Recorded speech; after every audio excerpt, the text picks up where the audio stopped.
Good morning, Paul Georgie from Allendale. It's March 28th, Wednesday morning, and the focus again today is the USDA Prospective Plantings Report that'll be out on Friday morning at 7:30, and the quarterly stocks report. Now, there's been a lot of studies done on the quarterly stocks report and what kind of action happens after the report. Bloomberg put out some numbers yesterday suggesting that 6 out of the last 7 reports, there was a limit move of some during the session following the report, which means limit up or limit down. So bottom line is, it's going to be a very important report. It's going to have, more than likely, some very major price adjustments after the report. The trade is trying to figure out how they can best be suited and best be situated going into that report. And we're going to see spreading continue the next couple sessions to try and get positioned the way they feel necessary in how they think the report might come out. Other news, we've got the wheat market has found some support in recent days off of reports out of Europe, where Spain, France, and Germany are dry, and wheat is coming out of dormancy, and they expect a lot of winter kill, which, you know, any wheat grower knows that if we can get some rain when it's coming out of dormancy here, we could see some. It's hard to tell if it's winter kill or not. So that remains to be seen, but it's going to be monitored very closely. And you got to remember that we've got, based on the USDA statistics in last month, we're looking at record world ending stocks for wheat. So may not be as impactful as initially thought, but we need something to get this market excited.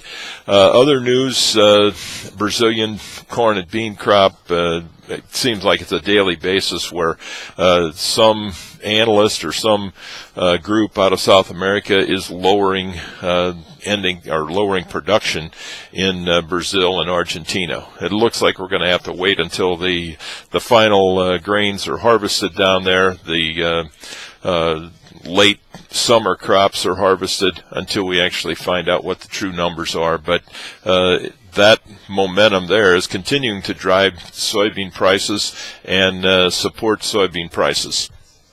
The bulls in the soybeans are not worried at all. They seem to be willing to buy any kind of breaks. The trend is very steep if you look at a chart on the soybeans. So look for some potential volatility there after this USDA report as well. We do have weekly export numbers out tomorrow. That may have an impact on us, but not much exports sales have been announced here of large size anyway in the last week, and we continue to wait for China to show their hand and be a big buyer of beans or corn, but we haven't seen that, so we're still going to have to monitor that as we go into the report. There has been some economic news out of China that continues to show a slowdown in their economy, and that is weighing on the outside markets as well. Crude oil, as we speak, down $1.30. The dollar is up slightly, and stock markets are slightly unchanged. So look for some continued volatility, continued choppiness in this market that we've seen the last few days. We expect that here in the next couple sessions going into that USDA report. On the livestock front, beef prices continue to slide. We had choice and select beef down sharply again yesterday. Continues to work on the profitability at the packer level, and it continues to weigh on the fed cattle prices. Even though we've got tight supplies right now, the price at the retail counter is certainly dictating the demand. Packers continue to reduce production. That continues to back up a few cattle, add a little more weight, and it's starting to cushion this shorter supply time period that we were looking at, where we were expecting higher prices, that is being softened here some by the heavier weights that we're seeing on these cattle. The good weather also is helping cattle gain faster, and closeouts are certainly some very strong gains.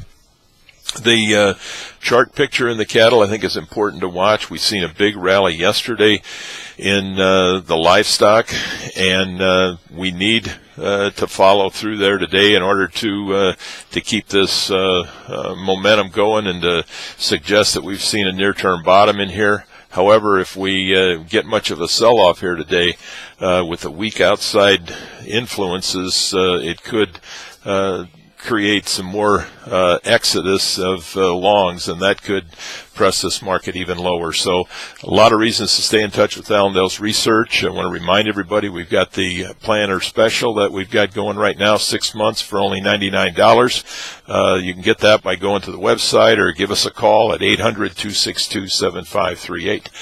We want to help you and help you get through this USDA report. Give us a call. We'll try to lay out some strategies for you, and we'll be glad to help you. So, again, you can call us at 800-262-7538. We wish you a very successful trading day, and I'll talk to you tomorrow morning. Thank you.